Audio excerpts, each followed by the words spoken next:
announced in the afternoon, and we established a task team led by our Deputy President to engage in discussions with other political parties and negotiate the best outcome for South Africa.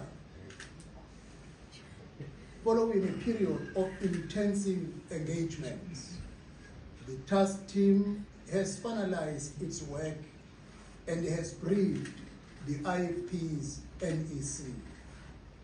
Today, the final report of the task team was tabled first to the NEC and then to the National Council, which is the IFP's highest decision-making body between conferences. The National Council this afternoon deliberated on this report and carefully considered the direction to take to rebuild South Africa and contribute to the future of our country.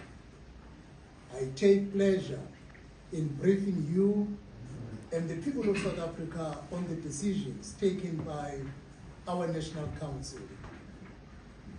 The National Council of the IFP, having met to discuss the various scenarios presented to them, they have decided on the following.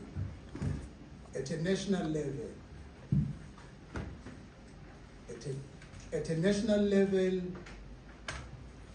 the IFP has decided in forming part of a government of national unity.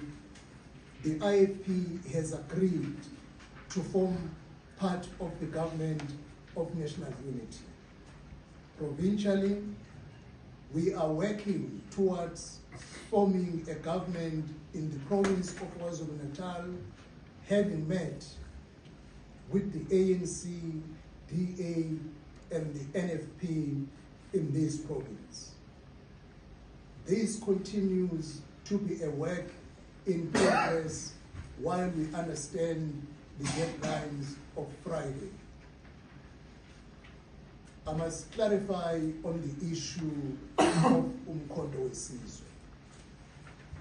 On the MK party question and the subsequent letter which has been circulating in the public domain, we can confirm that we have received a letter and we agree to meet with Umkhonto weSizwe party.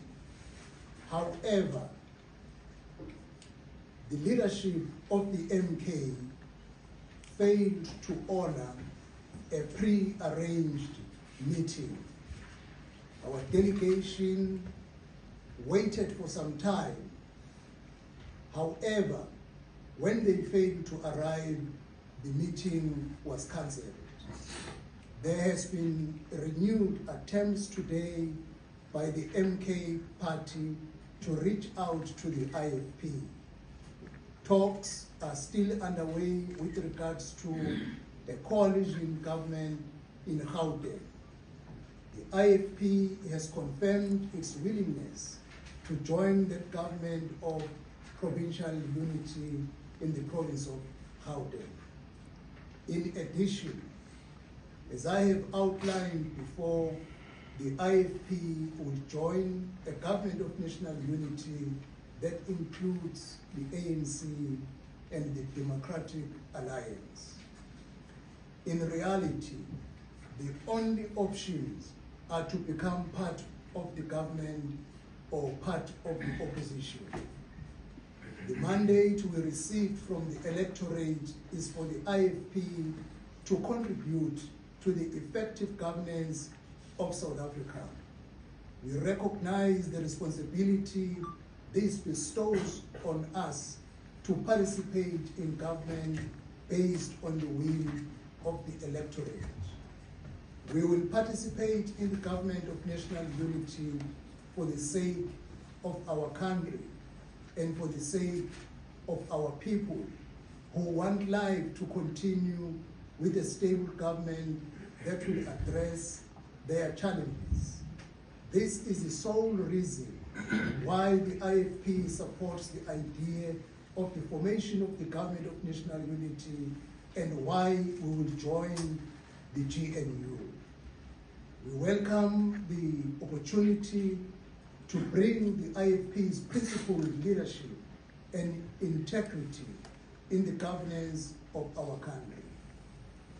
This is not uncharted territory for the IFP. The IFP has vast experience in governance at a national and provincial level. It is our track record in governance that earned us the trust of the people of South Africa. The IFP served in the Government of National Unity from 1994 to 1999 and shared governance with the ANC in KwaZulu-Natal from 1999 to 2004. I can therefore assure you, the people of the media and the people of South Africa, that the IFP will not lose its identity by entering the Government of National Unity. The 13-point plan manifesto that we promised to the people of South Africa during our election campaign remains our commitment that we will strive for and for the people of South Africa. It is time for the IFP to strengthen government again. We are putting the stability and the best